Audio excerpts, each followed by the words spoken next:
The following podcast is a deep, shallow dive production. And you're going to love it. Okay, let's go.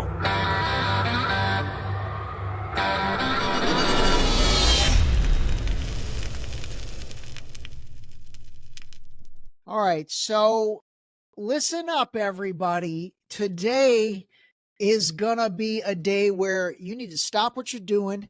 You need to pay attention because this is actually really cool. Today is going to be the first episode in my Deep Shallow Dive business series.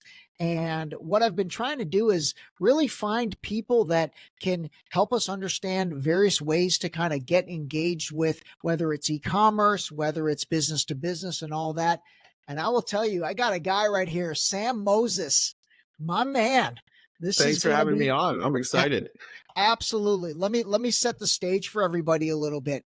So this guy right here has created a business to business to the most part, but we'll talk about the business to consumer side as well in terms of custom socks. And I personally love socks. I've got some flair to the socks that I wear. And the company, here's the funny part, it's spelled Sockrates. So the big question is, I initially thought Socrates, and then I showed it to someone else and they're like, no, it's called Socrates. I was like, dude, I think it's called Socrates. Sam seems like a smart guy. I think he would go that direction. So Yeah. which is it? Which is it? It's Socrates. Yeah, no, we get this debate. And it is, I've done a little bit of some data on it. It's about 50-50. 50% of people will say Socrates. 50% of people will say Socrates, but the Socrates people are correct. It was named after the philosopher with the general idea in the beginning of what do your socks say about you? When you're wearing a polka dot and the other guy's wearing a stripe, can we extract like personality types from that? That was kind of the original idea, you know? I love that. I love that. All right. That's interesting. So the reason why you guys should be paying ultra attention is because Sam's going to share a lot of amazing things. And by the way, you know, you and I talked about this. I'm a e-commerce business owner as well with my liquid vitamin business. But I will tell you what I'm not doing right now, which you are doing, and that is $500,000 a month in sales. And I think as of this recording, you're doing even more than that. That's a big number, dude. That's a great number. That's a number when you told me that, I was incredibly proud of you, let alone how proud you should be. So, you know, I really want my audience right now to understand that, you know, this is a treat. This is really a treat to be able to talk to somebody that has a business that's doing that kind of revenue, you know, especially coming out of COVID, and we're going to get into COVID and all that stuff. But lay the foundation for us. Give us how did you come up with the idea, the name you shared a little bit about, but like, give us the start of this. Sure. So, you know, many years ago, I was in retail and we were doing high-end neckwear for retail on a retail level. So we had stores and we were selling the neckties, and we really learned Italian manufacturing.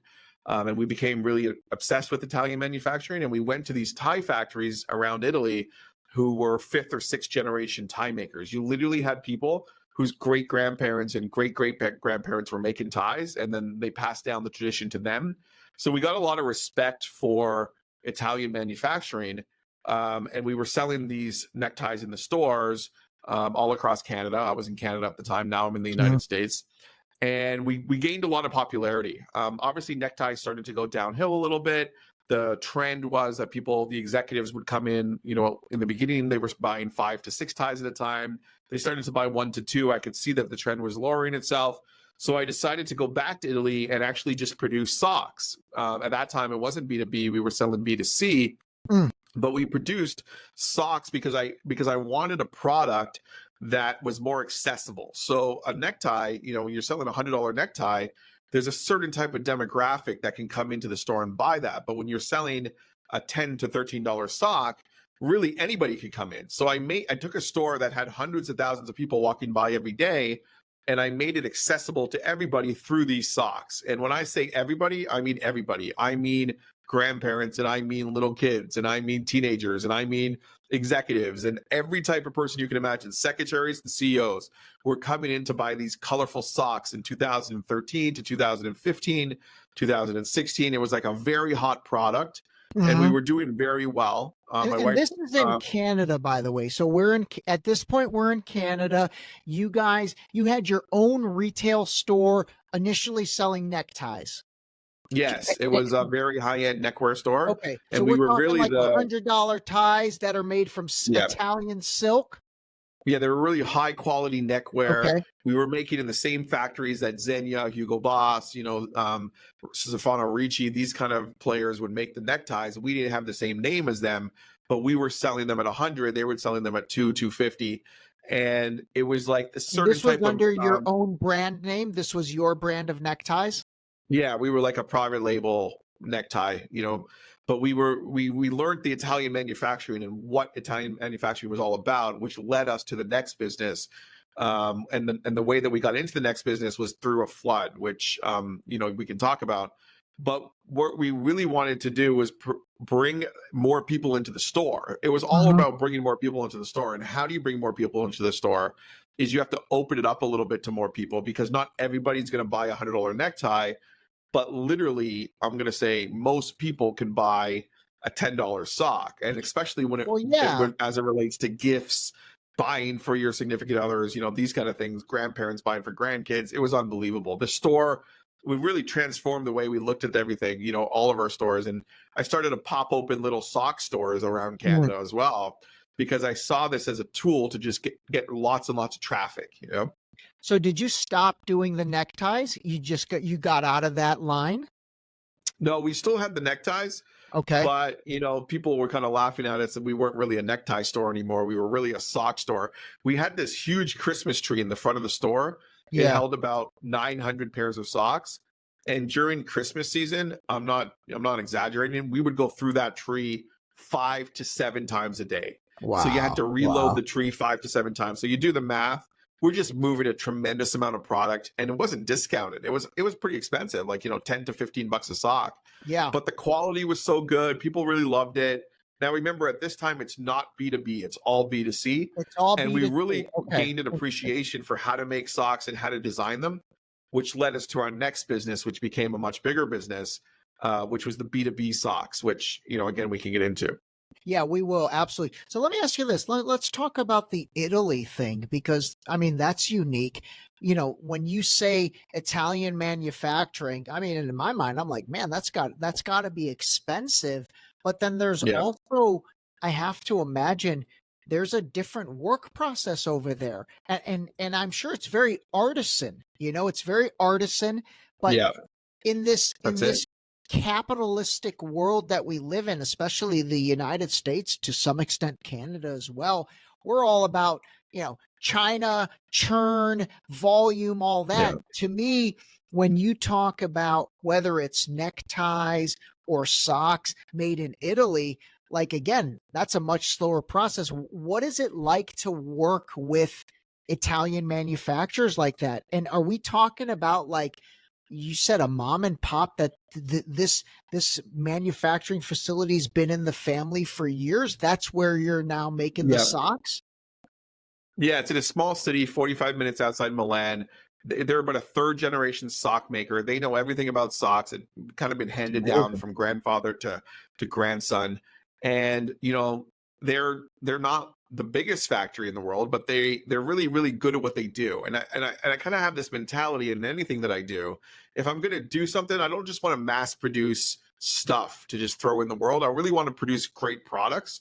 So we partnered with them. At the time, they were a little skeptical, because they were like, the general model at the time was big runs. So you give them a big run, they finish the big run, and then they do another big run. But we were the model, when we went to the B2B side of the business, was small runs, just small runs, But you have to understand, like, at one point we were producing in China for a little bit. We moved out of that. Yeah. The smallest factory that I was dealing with in China has 1,000 machines.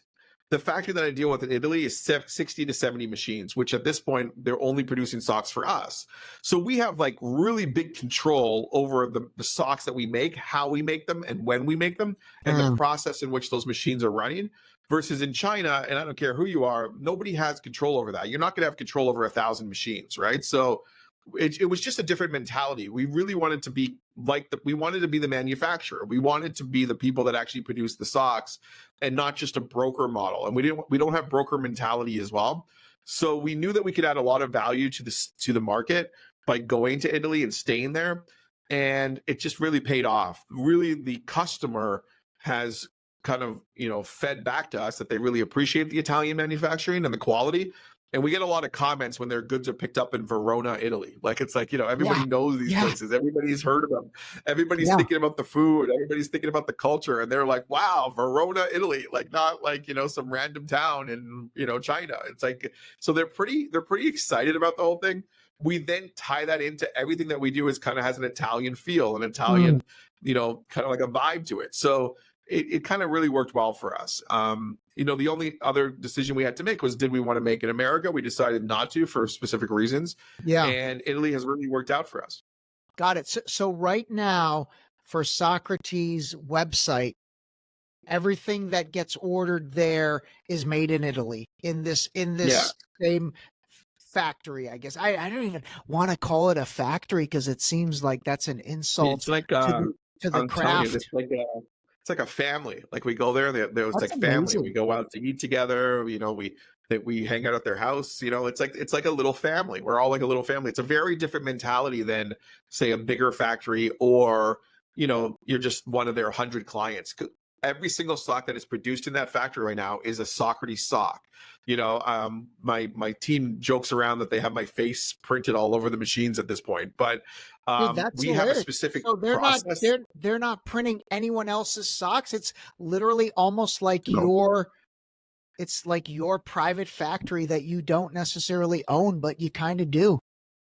Yeah, we're pretty much, we're fully aligned partners at this point, and anything that they produce is ours, and anything that we produce is theirs. So it's kind of like a combination, and then we trust each other. There's a lot of trust, but they're fully, which we'll get into, they're fully plugged into our Salesforce. They go in, produce the labels, they see the jobs. It's a full transparency between us and them. And again, when we go there, I really feel like we're like family with them. Like, I know their kids. I always joke around. I found it funny one time. I went on a trip to Italy, and the son is wearing a Miami shirt, and I'm obviously in Boca Raton, 45 minutes from Miami, and I'm telling him my kids wear, Milan shirts, so it's like, funny. I told him he could come intern with us, and then the owner of the factory told me that my son could go intern with him. So it's kind of like a little bit of like a family environment. But at the same time, we're very professional. And at the same time, the number one thing that we care about is the quality of the product. So it's kind of like, we're family, but at the same time, we know we have the same goal in mind. Got it. Do you pay them in dollars, or do you pay them in euros? How do you pay them? So it's euros. We pay them in euro. I'm very much on top of the exchange rate. When the exchange rate was at par, things were much better than when the exchange rate's at 120. Yeah. But, it's, you got to look at it over the long run. It's around 107 to 110. We're happy in that range. But there's some advantages to Italy. Let me tell you an example. The Harper government, Stephen Harper, the Prime Minister of Canada, he made a partnership with the EU and Canada. So there's no duties from Italy to Canada, which is huge for us. That's a big thing. Whereas China, it's 20%, so we're able to take advantage of that. And then another thing is the shipping is just so much cheaper because it's just a lot shorter distance, and we ship a lot, and we're shipping air, and we're shipping fast. So it's a 2-day turnaround time from Italy anywhere in North America. It's actually, and you're going to not even believe me, but it's 1 day from Italy to New York, Connecticut, and New Jersey. So the goods get picked up in Italy at 2:00 their time on Monday, and arrives in New York City at the client. And I'm not shipping faster. That's the normal, express, it's called UPS Saver. Okay. It arrives in New York Tuesday at noon. I mean, I couldn't even bring that to you faster myself. I mean, that's unbelievable. That's insane. So are you right now, do you have retail operations still in Canada or no? No, we had a flood, that big flood, the third flood, it kind of took us out of the game. and we were, we really wanted to focus on the B2B aspect. What I love about the business, the clients Did from you all say over the the world. One third day I'm flood? doing, Did you say the yeah, we third had three flood? floods, You had three three floods? floods. It was How like the hell do you have three unbelievable. Yeah. floods? Oh my God. All Well, right. there's this restaurant above us, and they Yeah, just tell us took us about out this. one. Tell us about this because So that's we're in the downtown Toronto is like an underground. It's like this like underground mall. It's a very famous thing called the Mm, Path. okay. Hundreds of thousands of people pre-COVID, not so much anymore, but before COVID, walk through that path. Business people, banks. Think of like Wall Street for the Canada. Okay, Okay. and they're all wearing suits and ties. So we're in the underground, and above us is this huge restaurant. It's like a bar. It's like this French bar, and they just had a flood, and the flood came through and it took out our whole store. Now, when I say took out my store, we have wooden fixtures, high-end wooden custom made fixtures, and the whole thing flooded. Oh And then that my was flood number God. one, and then they flooded again, flood number two, after we rebuilt the thing, and that was like that, which call that 20% damage. And then flood number three, which was after COVID, that just took us out. We were just done. We can't rebuild the store again. We had to leave, but we were really ready to leave because our B2B business was doing so well. So these dipshits in this restaurant flooded you 3 times? Like the same Yeah, people? yeah, yeah, the same guys, but I don't think it's their fault. I think it's maybe the landlord or somebody, but I don't know. I don't know really whose fault it is, but it's just bad luck that turned into good luck because I needed, I really wanted to focus on the B2B. So everything works out for Okay. a reason. I don't believe in coincidence. So I believe that things happen for a reason. And it happened for a reason. I learned a lot from the neckwear world. The neckwear world is Sure. very close to my heart. I love the neckwear world. Yeah. As you can see, me and you aren't wearing ties. I don't wear ties anymore, but it's very close to my heart because these people had so much passion. I almost wanted to start another necktie business. My wife is not letting me do that, okay? Because I used to be very obsessed with it, but now I'm focusing on the socks, and we're trying to produce the best possible product that we can. But the really big differentiator for us, where we changed the game and where we changed the market, was the 7-day turnaround time. So if you would order socks for the podcast today, you get it in your hands in a week, which is, when we first started, it was 30-day turnaround time. So, that's the lesson. When you come into a market, you really have to know what value can you add to this market and then focus on that, Yeah, absolutely. And I get it in 7 days from Verona, Italy, which is Verona, Italy to your hands in California in 7 days, and which is a lot custom cooler. made for you. I mean, it's custom made. People No, I didn't love believe that. us at first, and then we started doing it, and they were like, "Okay, this is something here," All right. We'll get into that. Okay, so let me just ask you, just to finish out on that flood thing. I mean, dude, that had to have been very like personally, psychologically, mentally anguishing. I've never even had Yeah. anything remotely like that. I've had people whose houses have burned down, and man, Ooh. that's a tough thing to bounce back from. That feels like a personal attack, like that's unbelievable. Absolutely. But even Yeah. yours in this flood situation, because you have such high-end fixtures, high-end everything, Yeah, that must have been difficult, huh? Especially 3 it times. was. Yeah, I'll always remember where I was standing when my store manager, called me to tell me that the store is flooding. And I'll always remember how I felt. And it's unbelievable because we put so much work into building it, and we Yeah. cared so much about our customers, and we cared so much about each display. The way we displayed the product was very picky. Retail was different back then. We were very Yeah. passionate about it. And it was just gone. One day it was just literally gone. I flew back. I was living in Boca. I flew back to Toronto, and I went into the store that was just gone. And I just said, I don't know how we're going to do it, but from this, somehow better things are going to come. The number one thing I told my team who worked in the store, which I think they appreciated, was I said, no matter what happens, you're going to be covered. Like, you're with us. We're going to take care of you. I'll pay you. Don't worry. And they appreciated that. And one of the workers in the store manager, is now my number 2 in the sock company. She's our vice president of design. She's very high up. And she remembers that. She's just like, look, he didn't run away in the face of danger. He just kind of stood strong and said, you're with us. We're all going to get through this together. I don't know how, but we're going to get through this together. And we did. And thank God we kind of persevered from there. That's amazing, man. Okay. All right. So at this point, we are in what year did you launch Socrates? We launched Socrates, the B2B business, B2B business. in 2018 after the first flood. We Okay. were in Socrates for the B2C business, like making the socks for the store, since around 2015. Okay, got it, got it. So you were making the socks for the store. So pre-flood in the retail, was there one retail store in Canada? We had at the height, we had around 3 or 4. Okay. So at the height, 3 or 4, you're selling neckwear and you're selling socks in those stores just in Canada, nothing in Florida or New York or anything like that, right?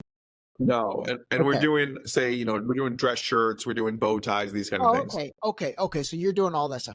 So then flood happens, flood happens, flood happens, literally three. Yeah. And then at that point, you're like, okay, I'm out. We're now transitioning into B2B with Yeah. off the So, website. what happened was, because we were in the financial district in Toronto, the companies would come to us. Like Dell was upstairs. They came downstairs and they said, "Hey, who makes these socks?" And we're like, "Well, Yeah, we make it. We're the yeah, brand."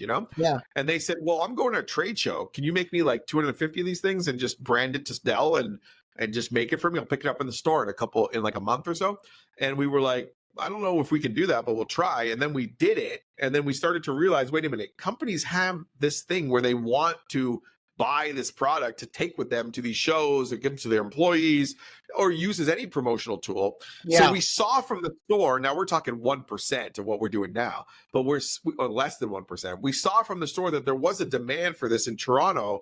And I said, if there's a demand for this after the flood, why don't we go online and get this out to kind of like the whole world? Because I believe that there are people in the United Kingdom and Israel and Denmark and Brussels and all the other markets that we hit in Canada, US, that are going to want these socks, because there's no reason why this company is any different than any other company around the world. So when the first flood happened, we went online, we made a website. It looked horrible. Okay, it was terrible. Mm. And we just started the Google ads and we just said to the world, "Hey, we do custom socks. We know how to do this in Italy."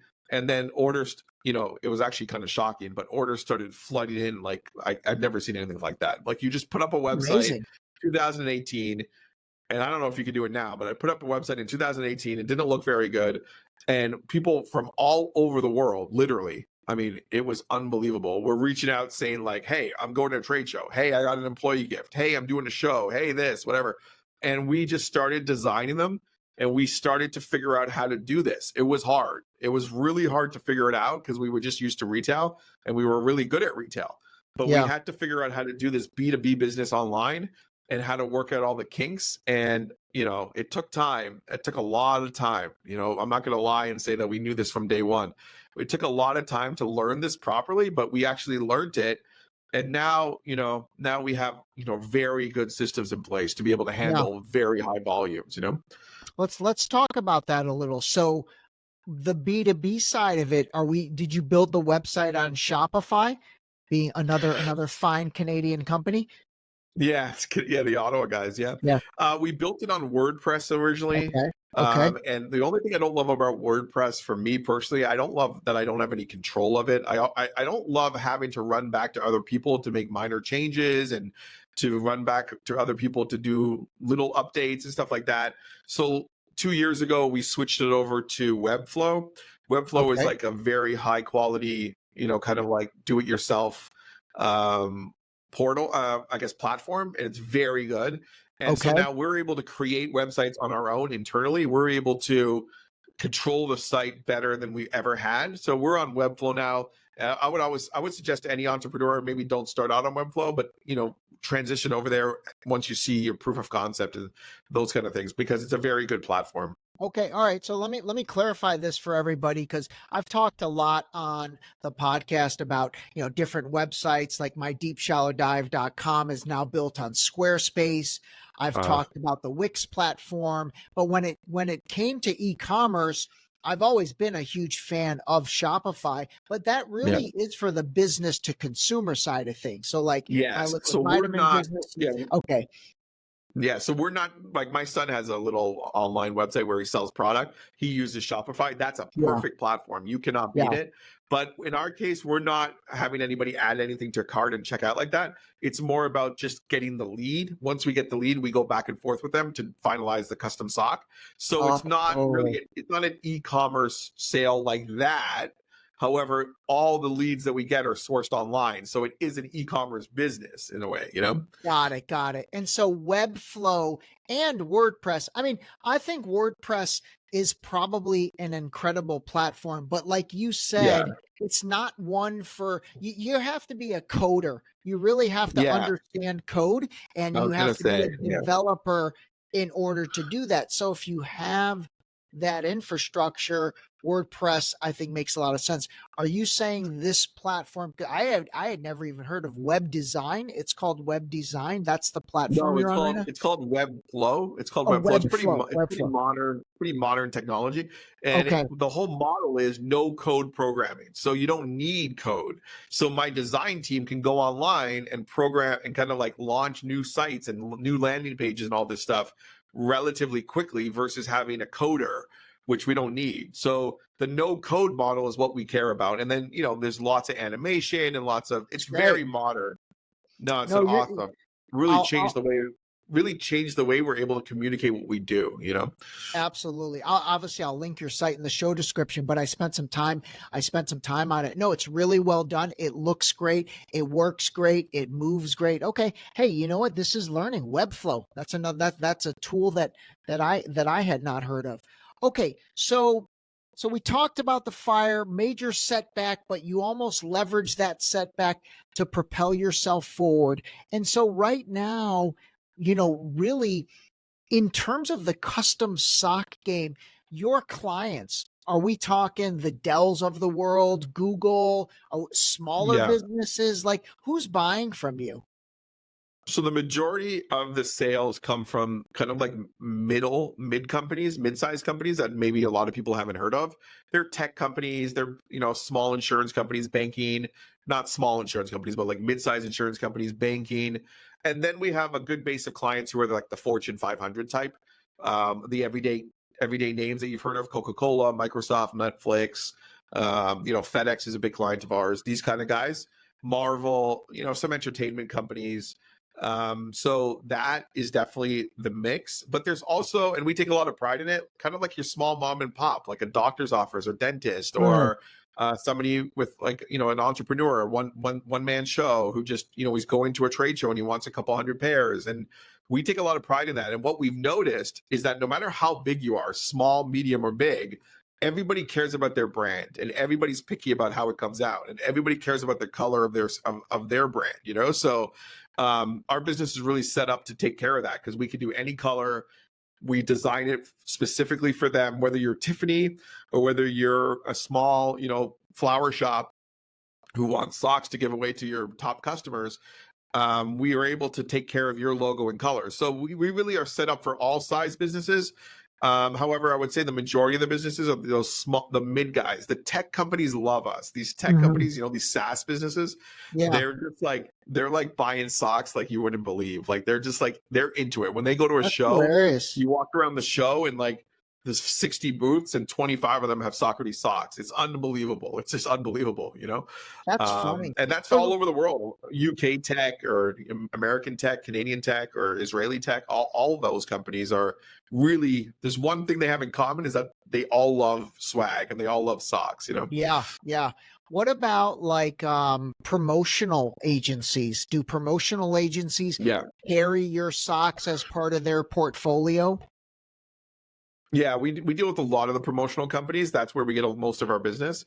So just say American Express wants to do pens and notebooks and T-shirts and mugs and everything, and then they want to do socks. The promotional company will come to us, choose us for the socks, and then we'll provide them the socks. So these relationships are obviously long-term, big relationships that we have, and we work with the majority of the top 100 distributors in America. Got it. Got it. So like the FedExes of the world or American Express and those guys, they normally, and this is more to help the audience understand how these big guys deal with things. They normally have a promotional agency or probably Yeah. several promotional agencies, and those Yeah. promotional agencies are doing that buying. You're not necessarily dealing with No. like the head of purchasing at American Express for No. promotional products. You're No. When dealing we through their Yeah. okay, Yeah, when I say we work with FedEx, it means that FedEx through the agency gives us the order. They got it, deal with the agency because they're trying to order, say, a couple hundred products. They don't want to deal with a couple hundred Sam Moseses, right? So they deal got it. through the one agency, and then the one agencies will broker it to us. That's the majority of the business. Okay, gotcha. And so really fundamentally, you're in some ways competing against hats, Yeah. tumblers, other promotional products. It's interesting to me. God, I don't know if I've ever gotten a promotional pair of socks anywhere, but it's Not yet. fascinating Not that yet. not Yeah. yet. Exactly. I love that. Well, I can tell you Um, certain characteristics of the sock, why people like it. It's one yeah. size, gender neutral, so you don't have to Okay. worry about the genders. You don't have to worry about the size. It's relatively inexpensive compared to some of these other products. It's easy to give away. It's malleable, so it fits in a lot of different places. Like it does. It's not like a mug where you can.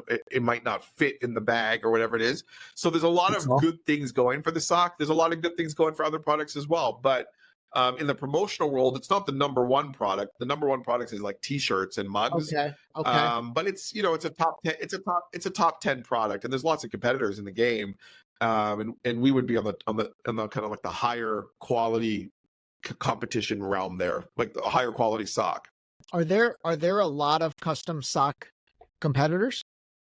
Yeah, when I started the business in 2018 for the B2B, there was maybe 3 of us, and now we're up to about 20 of us. So the Oh game man. got a little more crowded, and we really had to differentiate ourselves. And the number one way that we differentiate ourselves, you could say Italy and you can say 7-day turnaround time, but the number one thing that I tell any entrepreneur starting a business is just provide really top service to every Mm, single person, no matter how big that order is, because that's going to be how you grow your business. And don't just create a customer service. I call it customer experience.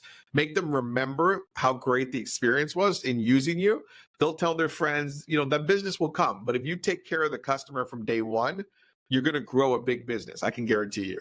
I got you. I got you. And again, just for everyone's clarity, when you're talking about your customer, primarily you're talking about the promotional ad agencies or the Yeah. promotional companies. What do they even call them these days? Just promotional. We call them distributors, but they're called promotional distributors. Okay. Okay. Got it. And so, okay, those guys, I got it. Well, you know what? I will say, man, it is a lot cooler to get a pair of socks than to get, just another t-shirt that's probably Yeah. doesn't even fit me that I'm not gonna Yeah. wear. So I love all that. Well, the number one thing that we're trying to do, and I can't say we do it on every order, thousands of orders a year, but the number one thing we're trying to do is make it that if you went to a store and saw that sock, you would buy it. So it's fashion first. You So know we what? want to make it a cool, fashionable sock, and then it also has the logo. We don't want to make it that it's a logoed sock and then it's fashionable. First, it's fashionable, and then it has your branding, because nobody wants to wear a sock where you just took your logo and slapped it on. Like they don't want that. So there's certain trends in the sock market.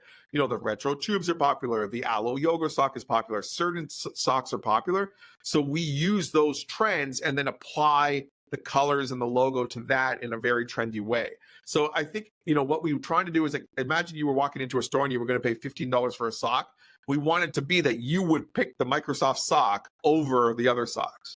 Yep. And you know what? I'm gonna add on that because you were a gentleman and told me you were gonna make me some deep shallow dive Yep. socks. And so you said, Yeah. hey, send me your logo. And this was funny. So I sent you the logo, and then I literally started thinking in my mind, I'm like, okay, I don't even want to wear the deep shallow dive logo on my socks, but No. my Yeah. 2 little stripes, my black stripe next to the Yeah. orange stripe, or the orange stripe and the white stripe, I sent your team a follow-up email. I said, hey, if you want, let's go with this kind of creative using my stripes because that's really cool. And it's almost like I'm trying to get those two stripes Yeah. to be my Nike swoosh Oh, or that's my, super popular now with the retros. Yeah. yeah, totally. But it makes total sense with what you're saying in that I love the fact that you're designing a promotional product. First of all, that's unique because it's a sock, but you're also designing it as a pair of socks that I would actually wear Yeah. versus, sometimes I see guys with like even like a Patagonia Too windbreaker much. or something, Yeah. and then there's their company logo. I'm like, Yeah. No dude, good. Yeah. that's just Nobody likes to be advertised to, right? no, But exactly.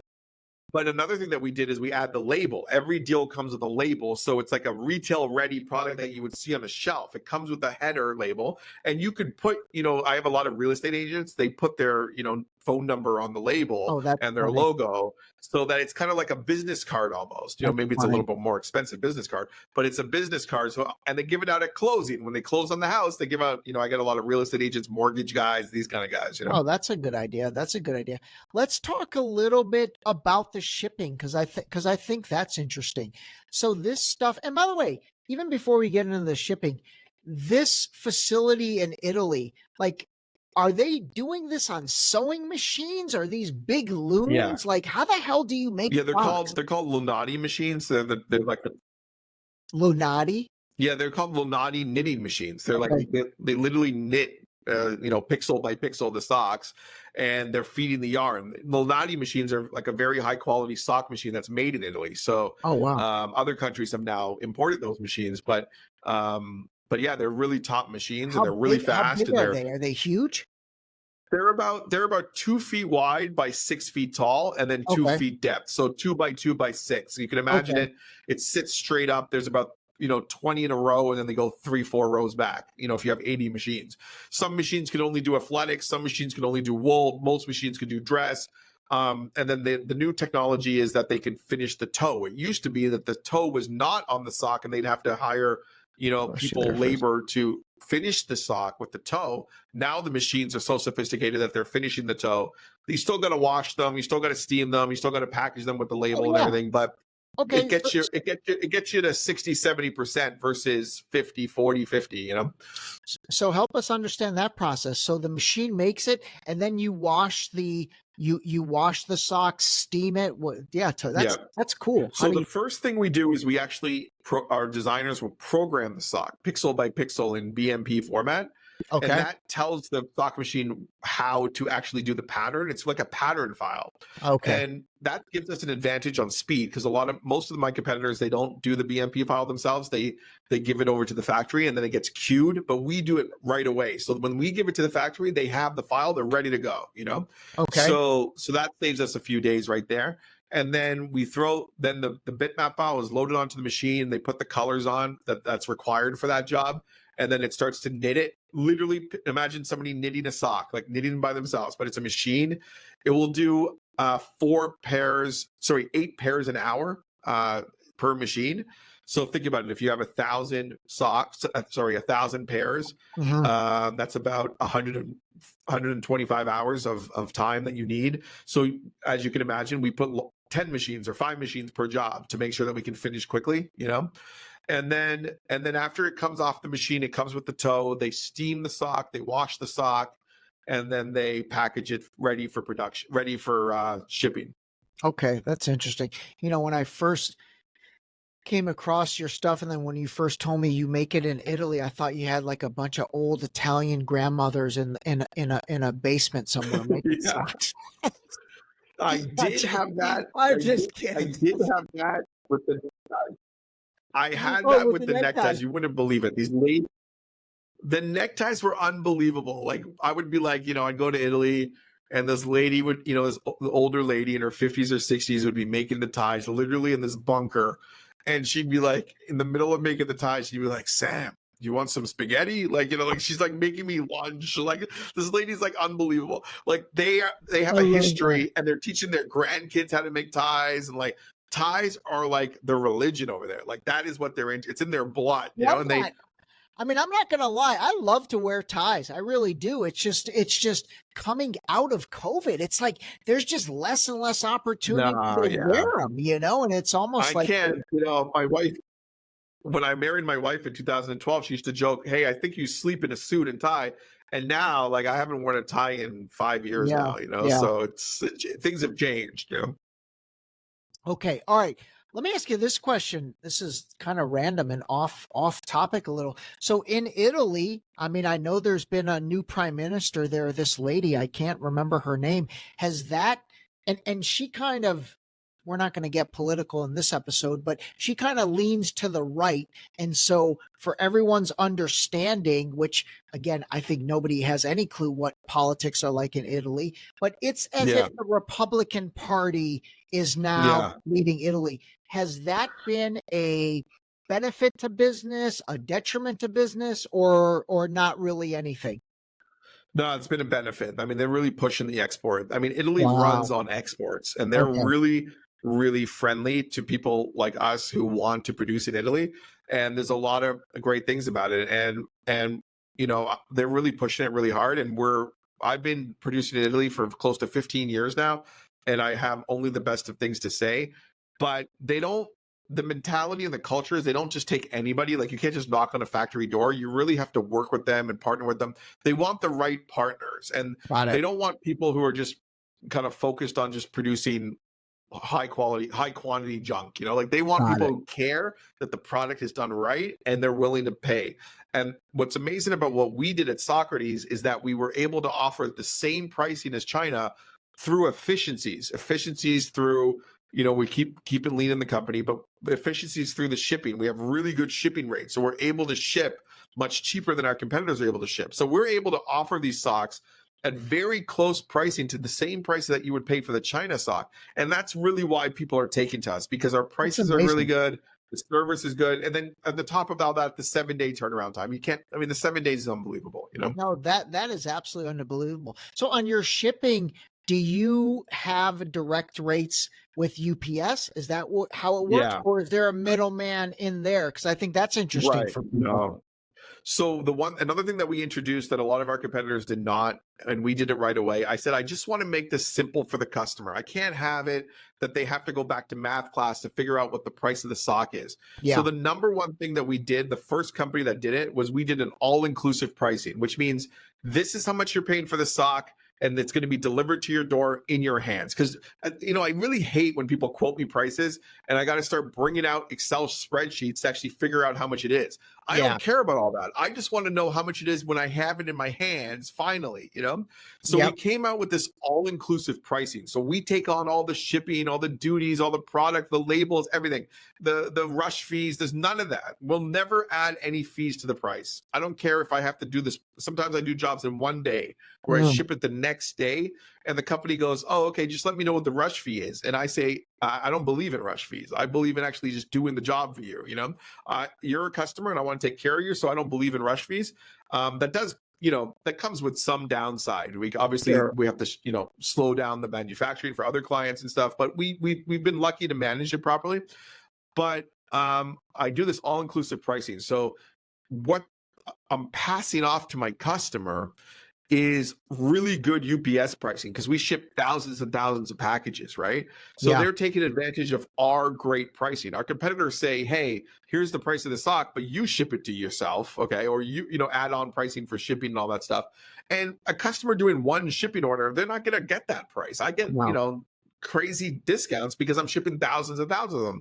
So I'm able to pass off the savings. That's why our prices are so competitive, is because we're just taking advantage of the volume, and yeah. not to mention we have control of the factory. Because we're in control of the factory, we're able to control the pricing. That makes total sense. But you haven't bought the factory yet, have you? You don't own the factory, No, do you? they've offered to partner with us and to do that, but Yeah, right now I kind of like my life as yeah, it is, and I feel like if I did buy a factory in Italy, that would lead to a lot of headaches. There was an idea, which my wife shot down very quickly, of me opening my own factory in America at one point. Mhm. But she likes that I come home and see the kids once in a while. So Very I good. don't think we can get the price down that much, even by me owning the factory. I think it's a good partnership. Let them focus on what they're good at, which is making Yeah. the sock, and Yeah. let my team focus on what we're good at, which is the marketing, the customer journey, creating a great experience. That website, we put so much work into our website.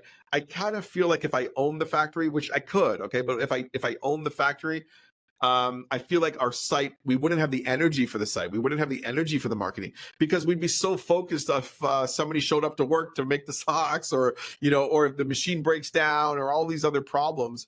I feel like let them deal with it. Again, it's a family mentality over there. I trust them. So let them deal with it. They're doing a good job. Let them make whatever margin they need to make. We're happy with our prices. The customer's happy with the prices. I think it's a great partnership, and actually there's no custom sock maker, I don't think right now, who owns their own factory, because I think Mm. it's just too much of an endeavor right now for us, Okay, that makes total sense. And then is But it definitely, trust me, I've run the spreadsheet. I'll send you the spreadsheet afterwards. I yeah. have run it and I have thought about it, but it's just sometimes, everything sounds good and then you look into it and it's not a good idea. No, I totally get it. Honestly, the only reason that even prompted this question was that you're telling me 100% of this factory Yeah. business is coming from you. So then it's like, okay, Yeah. naturally, does that make sense? The raw materials, I mean, do you have cotton, polyester, silk, Yeah. everything? Is it all that So, stuff? that's another part of our 7-day turnaround time, the magic, how it happens. Mm. The yarn factory where we buy the yarn from is right across the street from the sock factory. So we're able to get to all the colors. They have thousands of colors in the yarn factory. It's the largest yarn factory in Europe. Unbelievable. This place, That's I've never seen amazing. this kind of, I mean, this is unbelievable. We're talking a huge factory, like an Amazon warehouse level. And so we're able to get to any color. So, imagine Coca-Cola comes to us, which, they do, and they want to buy a sock. We're not going to be like, hey, Coca-Cola, do you mind just changing the red because we don't have the red? They're going to want their red, their Coca-Cola, but not just Coca-Cola, even small mom and pops. They want their red, and we respect that. So we're able to get to all the colors within the first day that the order is placed. We go, the factory goes across the street, gets the yarn, and then produces. We have a lot in stock, obviously, because we produce so much. But sometimes you get those teals or those lime Yeah. greens or those Yeah. random oranges you've never seen before. So then we can access it. So 90% of our production is cotton. It's called a mercerized cotton. It's a very specific way that they dye the cotton. It's like a very bright, it has a little bit more of a brightness to it, but it's very high quality. And then 10% is wool. We do a lot of wool socks for the northern US market and the Canadian market. Okay, got it. And so you're buying like yarn, like I don't know if I don't know if wool socks are for you out in California. no, wool socks definitely would be a little too much for me out here. So you're buying like Yeah. giant bales of yarn that are pre-dyed in, let's say, the basic colors. But if somebody comes and has a unique Pantone in their logo and the order's big enough, what happens? You go and then they dye that yarn to that specific Pantone color? No, so the factory that we're accessing, the largest factory in the largest warehouse of yarn in Yeah. Europe, Yeah. they stock all the colors. We're talking about, they have Wow. about 15, 20,000 colors. So we're able to get to that pretty 99% right there. So we source the colors in-house, meaning we have all of the color books. Our design team will say we want thread number 755 green. They'll Yeah. go and get it and then they'll produce it. And you don't need to have a big order. Even if the order is 100 pairs, we'll do that because, again, we're taking care of the customer, big or small. No, I love your mentality about taking care of the customer. I honestly think, especially coming out of COVID, I have noticed just such a downturn in customer service. Yeah, And I'm talking about by it's the big terrible. boys. Like I had an Yeah, issue with one of my Apple products and I got shit customer service yeah, from Apple. Companies it's not good. that have made their brand off of customer service just don't give a Yeah, shit anymore. So I think that's great that's almost like a cultural pillar for you. That's yeah. absolutely I love that. I What love I that. think what I think happens sometimes, you can call it B2B, B2C, D2C, whatever you want to call it. At the end of the Yeah. day, every sale you make is what I call H to H. You're human to human, right? Yeah. And I feel like sometimes people forget that because in my business, sometimes somebody sells me a service and the sale process, they're great. They're doing, we're getting along and everything looks good. And finally I sign on the dotted line and then they just disappear Yeah. like as if we Yeah. never knew each other. It's Yeah. like, you're dating and then you get married and then your marriage sucks, but Yeah. but what's going on here? Because it's almost like they just treat it as numbers and quotas and this and that. But remember, you're selling to people, and people like want to be taken care of when they're buying something, no matter what they're buying, whether you're buying one sock online or whether you're buying a software service for 250,000. Okay, everybody wants to be taken care of. I don't care what you call it, D2B, B2B, B2C, doesn't matter. So I kind of have this mentality of like somebody entrusted us with their $5,000 order, $10,000 order. We're going to be there to the end, and if a mistake happens, there is a less than 1% error rate. We're just going to make it right, and we're just going to do everything we can to make it right. Redo the order, ship it, let's go. So Yeah. I think we have to have that mentality. But you're right. I have seen that problem after COVID of just like, where did the service go? How come nobody cares about this anymore? Why is everybody throwing around the words like scale every second, but nobody cares about service? Like it's Yeah. fun. It's kind of an interesting little thing going on now. No, absolutely. Okay, let me ask you about, you talked about your website and how you've put so much into it and that process of the website. This is slightly difficult to do, but talk us through. So I'm a customer. I'm a promotional agency representing OpenAI, because we're going to talk some AI in a second. So I'm representing ChatGPT, and I want some ChatGPT socks. So I go onto your website, and it's Socrates.ca, right? And .com, I'm assuming, right? Well, it's SocratesCustom.com. Okay, SocratesCustom.com. And then I mean they both forward to each other. It's okay. I got you. Are there minimum order quantities? Yeah, the minimum order is 100 pairs, which is Okay. pretty low for this kind of Okay. product. I mean, we do 60 pairs. I guess I do tell people about it because I just told you, but we do 60 pairs. So sometimes to get the client started, I'll tell you a funny story. One time we did an order for a client, and it was very early days, and the factory's like, Sam, we don't like to do 60. I'm like, look, we just got to do 60. Take care of the client. Yeah. And we did these 60 pairs for this tech company in the UK. And they were, the factory was like, okay, early days, we're just going to do it for Sam. He really wants us to do it. And the customer loved the socks. And she called me like a month later, and she's like, Sam, how much for 6,000 pairs? And I'm like, 60 to 6,000 pairs. Like, you never thought about that. You just thought it was a 60 pair order. And she ended up buying 6,000 pairs. So we want to get the customer going. We want to get them started, taste the product. The best thing you can do in the food business is get somebody to taste your product. So in the sock business, the best thing we can do is put on the sock. If you put on the sock, I have a chance at selling and you coming back. I love the story. What's the biggest order you've ever gotten? Biggest order we ever got was from a large, it's called Volkswagen, large car company, obviously. Yeah. And that, that we're talking about 30,000 pairs. That's a large order. Just to put that into context, a box of socks, like a pretty large box, fits 250 pairs. Okay. Okay. So if I tell you 10,000 pairs, that's 40 of those boxes shipping UPS. Now, if I tell you 30,000 pairs, that's 120 of those boxes. So it's in a tremendous amount of socks, Yeah. So, the big orders are great, but sometimes, I get really excited by the 100, 250s, like some people who really appreciate the socks. They post it on their social media. They talk about it. Somebody called me that they got a sock. They gave out a sock, and 3 years later, the client called them and said it's still their favorite sock. I mean, can you imagine 3 years later, I love that. I love that. There's still share of mind. It's called share of mind, right? Share of mind, absolutely. So I kind of like all these orders. We do a lot of athletic socks. That's very popular for people, running and yoga. Yoga is a huge business right now. Oh, I mean, I don't know what's going on in the world. The smaller little footies or whatever. Yeah. Well, they have the grips on them. Oh, the grips. The grip socks? Got it. Yeah. Okay. Interesting. Yeah, I don't know what's going on, but everybody and their like mother is opening up a Pilates yoga studio. I don't know. Maybe Yeah, that's another business me and you should open. Go into the yeah, yoga business. It's crazy. I know. I It get is calls. crazy. I mean, we get emails daily from yoga studios. It's unbelievable. That's amazing. That's amazing. What about COVID? Did COVID hurt? Yeah. It Yeah, must have COVID hurt. Yeah. definitely hurt. Trade shows were Yeah. shut down. It didn't hurt us. Our numbers were still up.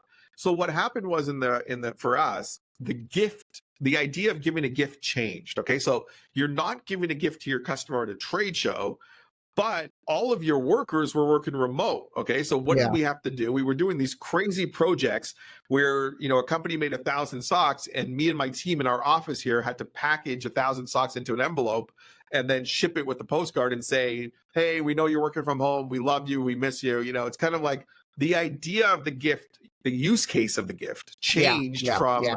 trade shows to mail. And we even mailed a lot for clients. Like a company had 1,000 clients, we mailed them out and then it had a postcard. So we actually did higher numbers than we did in 2019, which was very, very interesting because most companies went down, but it was a totally different type of business. And we actually pivoted a little bit there to do some masks, like custom masks. Oh, how funny.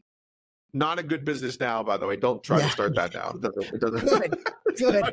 I hope the masks never come back. I hope that I was gonna say product I dies. was cringing. I was cringing when I did the mask. Like, really, I'm gonna wear an IBM mask. Like, right? Yeah, Really, yeah, this is gonna yeah. happen? But Yeah. I anyway, remember I remember at the time I was using like WeWork for offices, right? And oh then man, yeah, WeWork sent me a mask. I was like, "Oh, that's nice of yeah, you." And then I was like, "Wait a minute, I can't use your facilities anymore because they're all closed. But what am I supposed to do? Wear my WeWork mask at home?" That was kind of crazy. yeah. I was Um, pretty much okay not wearing a mask at home. That's where I draw the line. yeah. That's insane. All right, so you don't ship anything by sea. You do everything by air. No. Wow, that's You know what amazing. happens? The timeline for our customers is pretty tight. There will be some large projects where you have to ship by boat just because they have the time and also the budget didn't allow for air. But 99%, 98% is UPS air. And Okay. then we built this whole connection with our sales force that the minute UPS scans the package, the customer gets an email saying your package has been picked up. Here it is. Here's your tracking number. See, that's where you learn a lot because in the beginning, Yeah. we were sending that email manually. Okay. Now you say, okay, big deal. You take the tracking number, you send it. Okay. And then I started to get to 100 orders a month, 200 orders a month. Do you know how much time we were spending Okay. just sending out that email? And there was an error right there because it's human error, right? We were just creating the link on UPS and sending out that email of, hey, your socks have shipped was taking up like 3/4 of a day of one employee. Like you can't do this anymore. So Yeah. we had to build it into Salesforce. And then the minute it gets picked up, the customer gets an email and then we have a report where all of our shipments are everywhere in the world. So we're tracking that. So if something is stuck in customs or something is delayed or something is this or that, we get notifications right away in our reports that something is happening. We have access to the preferred desk of UPS and we will clear everything. Again, we told our customer we got to put it in their hands. A lot of companies just say, I shipped it, it's your business after it ships. Good luck.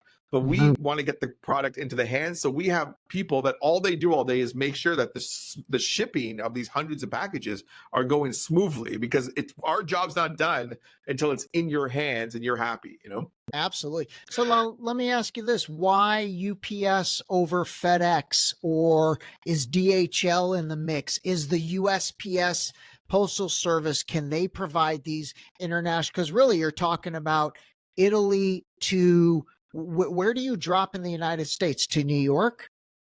So we drop to the client, right to the Oh, you client drop directly. straight to the client. Okay, got it. So it's Okay, going all over the place. UK, okay, it's going Germany. We do quite a bit to Germany. got it, Australia is quite a bit. got So it. we needed a global provider. There's really three options. There's DHL, FedEx, and UPS. Okay. Okay, So the problem with DHL is they don't do anything domestically. So if I do ship to myself, I can't use DHL to ship it from Florida to New York. Okay. I have to use UPS at that point. got it. Okay, FedEx International is pretty strong, but we really felt the partnership with UPS was the best. Unbelievable. They all came in, they all pitched us and like these presentations like for the sock business. I thought that was kind of funny, right? They're all pitching I sock love that. business, you know. I love that. So like you're And saying, like the UPS, account exec from UPS came in, the account exec from FedEx came yeah. in. I love that. Yeah, Love and that. they all had their pitches. It comes down to service. That preferred desk for us is the difference. The Okay. UPS has this amazing preferred desk. Anything goes Yeah. wrong.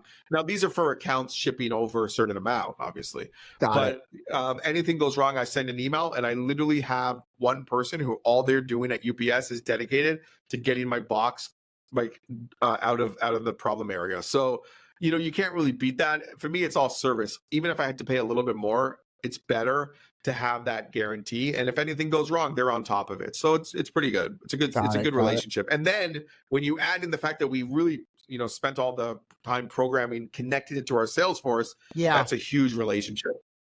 Okay, got it. I wrote down here. So there's no like import or duty fees or anything like that, right? So when goods come from Italy to the United States, there's no tariffs or anything like that. We've got open. So and we, good trade. we pay the tariffs, but the client doesn't. It's Got all it. in the price. But from Italy to the United States, there is a 16% tax. How much? I think it's 16% on Oh, cotton. 16%. Oh, wow. Okay. Got it. Man, that's But then again, to Canada, there's no taxes. So we do a lot to there. Another thing that's very powerful for us within the EU, obviously we're shipping from Italy. All these other guys shipping from China, there's huge taxes from China into, say, Germany. But from Italy to Germany, there's no taxes. So that's a huge benefit for us. Are there I mean, I know there's taxes on cars coming into the US from China, but do we tax everything coming from China? Do you have any idea? I'm pretty sure over a certain value, there's Okay. pretty much tax. I don't think Okay. things from China are coming in tax free. I don't think Got it. so. Okay. Now there is some NAFTA, like if you ship from Yeah. US to Canada, that's tax free. There is some trade agreements, but not from China. Okay. Got it. Let's talk about AI because that's something I want to get into and I talk a lot about that on the show. Is AI, ChatGPT, I don't know, other entities, Microsoft Copilot, whatever, is that something you guys use in the business right now or not really because you don't need it? Well, we're doing a little bit on the LinkedIn with the reach out, automating reach out to the people that we're interested in working with. Okay. And it's pretty successful. Not everything has, you just want to have a conversion rate. You have to understand how much you're putting in and how much you're getting out, but there's definitely a play there. We don't use ChatGPT for structuring emails or anything like that. I find it a little too generic. We want it to be efficient, but at the same time, we want that human touch. Sure. And there is a way, I think, through AI to hide that, but it doesn't feel very genuine. So we're just trying to keep it right now. The PMs and the project managers, everybody, we're kind of writing our own emails at this point. Okay. All the designs are designed by a person. There's no AI with the design work. It's actually designed from scratch by somebody who went to art school, who's very talented. We only hire kids from art school, actually the top art school in Canada. We hire them. And we use like Adobe Illustrator, these kind of softwares. We're not using any generic emulator to create that. That could change. We don't know. Obviously things change, but right now we really want that human touch, and we want we want there to be. Sometimes when a mistake happens, I'm like, a little mistake on the design or something, it shows that there's a human touch. It's not just a robot that produces this thing, So we're kind of keeping it like that. Definitely using AI for some email outreach, LinkedIn outreach.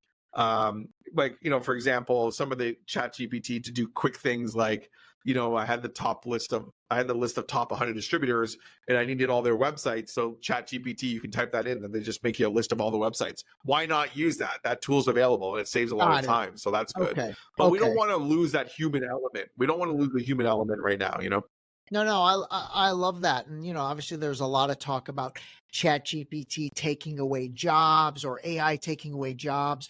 But even in the manufacturing process, there's really, I mean, it sounds like with the big machines and stuff, things are automated to an extent, but there's still human involvement, right? Like how many people work at the factory in Italy? Is that 10 people or is that 100 people?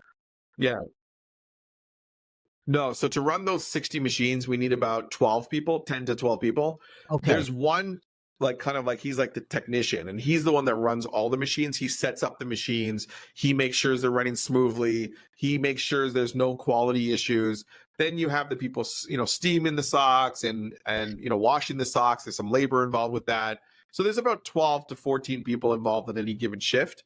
We're running 7 days a week, 24 hours, 16 hours a day. So we run 16 hours a day for 7 days a week. So it's quite a bit.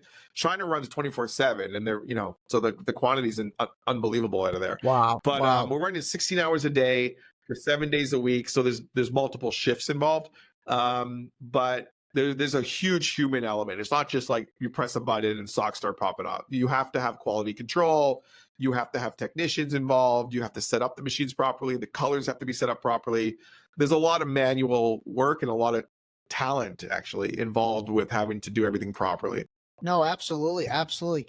All right, give us some words of wisdom. I mean, aspiring entrepreneurs. I know a lot of my friends and a lot of people that honestly probably listen to this podcast, because I'm an entrepreneur myself. Everyone wants to be you. They want to be an entrepreneur, but they don't realize, honestly, pardon my French, how much fucking work goes into this. And really, Yeah. like, it's not only the work, but it's the resilience to go through 3 fires, Yeah. or I'm sorry, 3 floods, and be able to like have the perseverance Yeah. to like get through that.